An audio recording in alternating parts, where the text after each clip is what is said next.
Hello, everybody. Welcome to another episode of Jim Rats, your favorite college basketball show from the garage. As always, it's me, XFL Jim.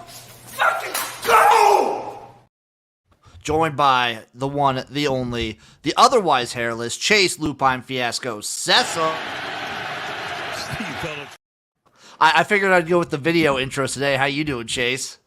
I'm doing well. Thank you. And we are joined by the sex appeal man himself. It is Uncle Rico. This is what happens when a guy is coming right down in your face. What's up, boys? How we doing? Doing well, man. Doing well. Well, certainly sexually charged.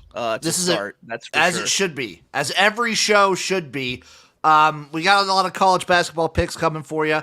I have contained myself to still once again be below 10 picks. I'm proud of myself. Maturity, Jim. Maturity. I also need redemption. A lot of my picks last week did not do well. Chase has basically been holding this up for the last week and a half. He's been repping. Yeah, what 10 picks? I went 8-2 last Saturday. Let's have another day, boys. What do we say? Let's go. Let's get right into it. I have a play at 11. Anyone else got anything at 11 a.m.? I do. Okay, I'll start us off. I'm taking UConn minus 3.5 versus St. John's. Basically, this came down to line movement for me. I've seen it start at as low as 2.5. I'm chasing a little bit, but I'm seeing it get all the way up to 4 at a lot of spots. So I'm just trying to catch it while I can. Give me UConn minus 3.5 versus St. John's. Chase, go ahead. Jim, you silly bitch. I'm on the other side of this one. I've got St. John's plus the 3.5 here. I really like what St. John's can do on defense. I think that they are also, they kind of take away what other teams do best. It's a frenetic pace. It's a little bit different playing St. John's since they're kind of a more of a pressing team. So give me St. John's here. I like the Johnnies to cover on the road at home against Connecticut. Let's make some money 69. I also like some straight up. I've been on the St. John's team for 3 years now through a coaching change. You've been a big St. John's guy. Yeah, I've been all about the Johnnies. They changed Erik, up. what do you got? They've been playing pretty well. St. John's have been playing pretty well. I have no skin in that game. I am going down to Georgia. I'm taking Georgia here minus the 1.5 against South Carolina.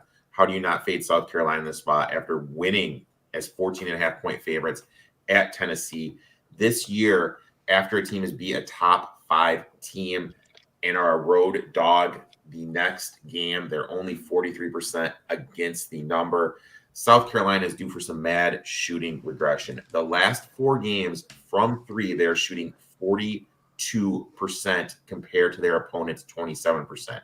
So they're due for some shooting regression. Opponents are due to start making some threes. Georgia has played tough. They should have beat Tennessee. They should have beat Alabama. Their point guard's back, healthy, back from his illness. I like Georgia here minus the 1.5. Are you're gonna keep fading South Carolina as your play? I had South Carolina plus 14.5 against Tennessee. I was kicking myself for not having that plus 725. Right. Oof. So, but I had him last week against Tennessee, last Wednesday or Tuesday, whenever it was. I got to fade him here, though, man. Bobby Thomas on YouTube. Fade MSU today. He was at the Michigan State game, dude. I saw that son of a bitch courtside, dude. So he'll probably be there today. He knows that program pretty well. I've got my next one's not until 1 p.m. Anyone got anything before 1? I may. Nope. Yeah, I'm at 1 too. Okay, I'll start us off at 1. I'm taking the Pirates of ECU plus 7 versus Charlotte. The click can't hold up. Give me ECU straight up here as well. I'm sprinkling a little bit on the money line plus 250. This comes to me that ECU, they just have the cojones. They have the balls to get it outright, so why not take the money and plus the 7? Give me ECU. Give me the Pirates all day. I'm going back to my roots of my well in-depth analysis here. There we go. And Pirates like beat it. Clit all day.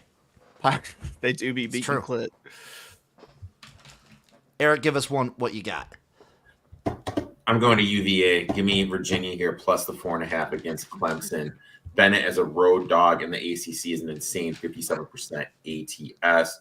UVA, second best team in the country defensively, allowing only 57 points per game. And one thing I like to do is when you have an elite defensive team that shoots well from threes, like Virginia does, 37% beyond the arc, I love taking them as dogs because they limit the possession and they're going to make their threes. Plus a look at spot for Clemson with North Carolina on deck. So I'm on Virginia here plus the 4.5. Get it. Let's make some money. Again, my pick just seems worse and worse every time I give it, but I don't give a fuck. Chase, you have anything at 1? No, I don't have anything until 3. I got one more at 1. I'm taking Ohio -8 versus Miami of Ohio. I'm just trying to really lean into the line angle here. I've seen this get as high as 9 for Ohio, so I'm just trying to like jump on. It's opened at like 7.5. I'm trying to jump on with the 8. Give me Ohio, the Bobcats -8 versus Miami here. I don't have a dog in the fight, but I really like that Miami of Ohio team when it comes to covering spreads. They're pretty elite when it comes to shooting the 3-point. They are feisty. I got 1 at 1. Okay. Sports Facts, though, chiming in. No Oklahoma State today, please. I guess I love that guy, dude. Love that Love it. I'm going to the Big 12, but it's not Oklahoma State. I'm taking Texas plus the 4.5. My eyes, the right spot to fade TCU. Their last couple of games, they had that triple overtime game versus Baylor, win against the ranked Texas Tech team, and they just won again. And then they have Iowa State to start off next week. TCU cannot shoot the 3 at all. Their last 3 games, they're shooting an insane 40% from beyond the arc. I expect that to regress a little bit. TCU does struggle defending the 3, Texas can make some threes. They're the 31st best shooting team from beyond the arc. I really feel that Texas also has the size and can rebound and can limit TCU's second chance points. And one more thing, TCU struggles defending the point guard. You got Mad Max running the point for Texas. I like Texas plus the 4.5. I like the sound of that. My next one's at 3. Anyone got anything before 3 p.m. today? I got a 3-er. Chase, lay it on us. All right. Going to the Houston-Kansas game at Kansas in Fog Allen. And I'm going to be taking Kansas straight up on the money line in this game. Listen, it's a system play for me. You've got a home dog spread less than a bucket and 2 very evenly matched teams. How do you not automatically take the plus money on the road dog or on the home dog here with Kansas? Plus, I mean, when you look at it, Kansas is a great shooting team, but they're also a really good team defensively in terms of what they hold their opponents to shooting. Houston's not a great shooting team. They just hold their opponents to pretty poor shooting. So something's got to break there. And I think what breaks is that Kansas is actually outshoots Houston here and gets an easy win at home. Sports Facts chiming in. When was the last time Kansas was a dog at home in Big 12 play? Doesn't that feel like a must play, right? It feels like it should be. I feel like KU as a home dog is like anytime in college football when you can get Bama as a dog. It feels very similar to me. Yeah. Erik, anything else before 3, Chase? No, that's I'm off until 5:30. Okay, I'll start us off with my first one at 3. I have, I think, 4 of them. I'm taking Wofford straight up versus Western Carolina, plus 115 on the money line. This is just one of my favorite things to do in college basketball. Take 2 teams that are very similarly ranked and just competitive-wise, and I just take the dog. I've seen this line sort of been flip-flopping all over. Give me Wofford all the way, straight up. I like taking it's my favorite gamble to make, I think. It's just taking 2 teams that are like really mid-major sort of teams, very competitive, and I just want to roll with the dog. Just give it to me every time. Every time. Just always dogs. Every it's time. Always dogs in the mid-majors. Erik, what are you rolling with? 2021 was the only time Self has been a dog at home. Damn. I mean, Jesus, dude. He's been there since 2003. I got 3 plays at 3 too, dude. So my next one, I'm going to UCF plus the 1.5 against Oklahoma. Home dogs in conference play in the Big 12 this year are 57% ATS. UFC is very good defending inside the arc, but struggles defending the three. Oklahoma is one of the worst shooting teams, shooting the three in the country. Also, Oklahoma struggles away from home. Really haven't played that good away from home. Oklahoma's coming off a 20-point win against K-State, has a ranked BYU on deck. This year, ranked teams on the road in the Big 12 are only 40% against the number. For all college basketball, it's 42%. It's just been a good spot fading ranked teams on the road. So I'm going to continue that trend. Give me UCF here plus the 1.5. Oh. Exactly. My next 3 o'clock play is I'm riding this train until it stops at the station. Give me Richmond plus 3.5 versus Virginia Commonwealth minus the 110. And I'm also sprinkling some on the money line. This Richmond team right now is on a crazy heater. So I'm riding this until it crashes on me. They're due for a pretty good matchup with Dayton pretty soon, I think. I'm looking forward to that game. Yeah. I got one more at 3, Eric. I got 2 more at 3, dude. My next one, going down to College Station. Give me Texas A&M here, minus the 2. Interesting thing this season, teams after playing Kentucky are 29% against the number of their following game. In conference play, that dips down to 27%. I like to fade teams after they're coming off an overtime win, such as Florida is. Teams after beating a top 25 team on the road, the very next game are 46% against the number. Florida is elite. They're a top 5 team in the country in rebounding. Texas A&M is just as well. I think Texas A&M is going to be able to limit their second chance points, hold form on the glass. Plus, you have my boy Wade Taylor, who is, in my eyes, what you need in college basketball, an electric point guard that can take over a game. Look, I love Texas A&M here, minus the 2. Whatever, roll Aggies, whatever they're called. My last play at 3, I'm taking Tennessee Tech plus 11 versus Morehead State. Again, this just comes down to line movement.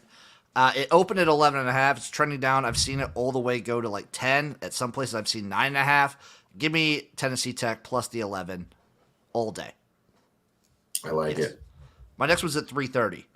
I got one more at 3, dude. Lay it on me. Lay it on me, Papa. Just, geez, some self-control from you guys would be nice. No, Chase, no. I'm going out west. Give me Air Force plus 13 against Boise State. The last 20 years, teams in conference play coming off an upset, laying 10 points, are only 46% against the road. When they're laying double digits, so an unranked team after upsetting a ranked team, laying double digits at home has never covered a game in the last 20 years. Damn. And Boise struggles defending the 3. Guess who happens to be the 24th best shooting team in the country? Deep. Air Force. Air Force can light it up from 3. So I'm taking Air Force here plus the number 13. That's a pretty big number when you look at it, and it's just a great spot. So, I'll take them. Air Force is one of those teams that I love to bet as an underdog because they're so good at shooting the 3-pointer and they can get back into games in a hurry. I think they're pretty good from free throw as well. Yeah, I think so. They don't leave points off. I mean, they're just don't have. I like it. I might have to add that to my card, Uncle Rico. I love it when there's stuff that I was looking at this late that I didn't include in my card that I also hear one of you guys talk about, and I'm just like, yeah, it's just going in now. Because I looked at the Air Force Boise State game, and I was like, I'm not 100% sure, but once I hear either one of you two or probably someone in the chat mention it, that's all the motivation I need just to hammer it.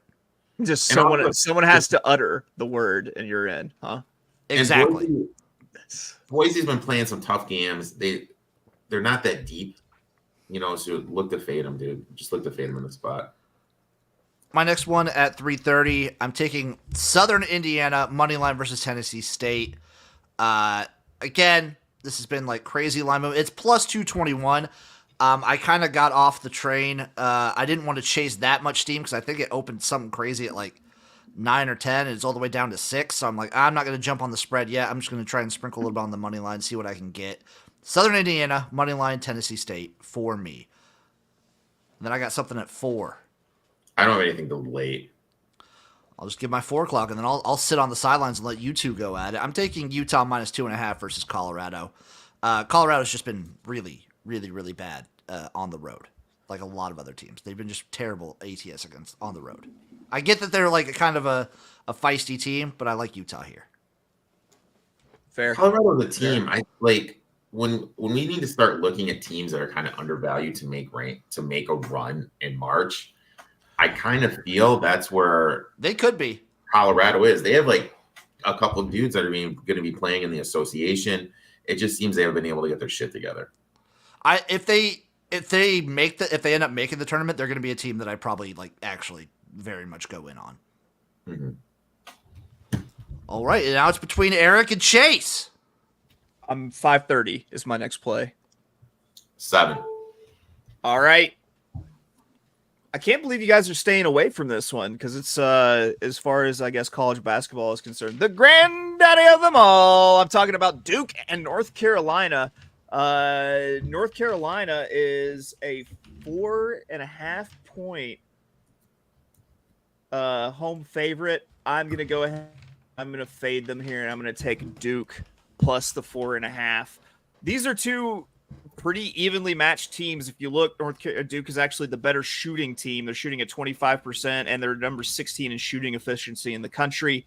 North Carolina, not anything close to that. They do a lot of hustle kind of offense, hustle kind of plays where you got Armando Bacot, able to rebound to go up for the second chance points. But this is a rivalry game, and 4.5 points is way too many points. Especially when they're this evenly matched. Give me Duke to cover on the road, if not win outright. I like that one, Chase. Let's make some money also going with Duke straight up. All right, boys, who's up next? My next Chase, one you got anything before 7? My next one is at 7 too, so go ahead, Uncle Rico.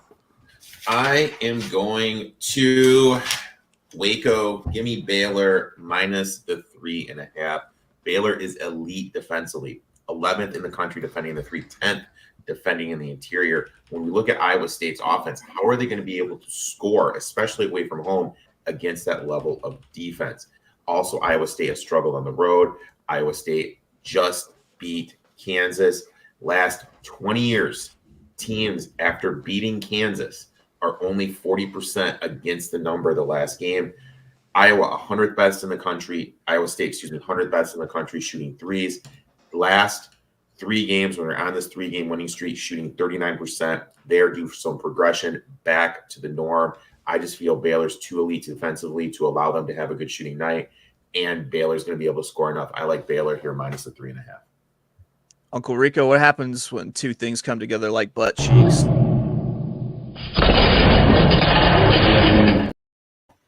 That was a 7 o'clock play, Uncle Rico, and we're on the same side. I'm also taking Baylor at the minus 3.5 against Iowa State for pretty much everything you mentioned, and then a lot of what you didn't mention. Okay. Slam that shit. Okay, which one of you guys is up next? I'm done. Oh, I'm Eric's done. tapping. So it's Chase all the way.